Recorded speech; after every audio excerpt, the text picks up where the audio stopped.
Are you ready to start accepting card payments effortlessly? Today we are diving into how to set up your Sumup card reader in just few simple steps. Whether you're a small business owner or a market vendor, this device is perfect for you.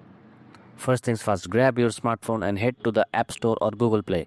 Search for the Sumup app and download it. Once installed, open the app and log in using your email and password. If you're new, create a profile. It's quick and easy.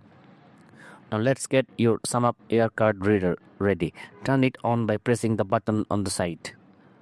In the app, navigate to the checkout section, enter £1 or your local equivalent on the keypad and tap charge. This account or this action will power up your card reader.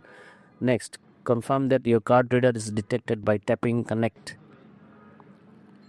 Make sure the last 3 digits displayed in the app match the serial number on the back of your device. Once confirmed, your reader will sync with your account. This takes about 2 minutes.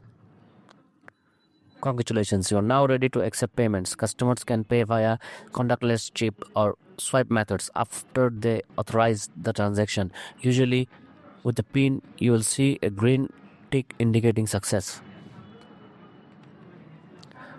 And there you have it. You're all set up to start processing payments with your Sumup card reader with no monthly fees. Just a small percentage per transaction. You can focus on what matters most, growing your business. If you found this tutorial helpful, don't forget to like and subscribe for more tech tips. Happy selling.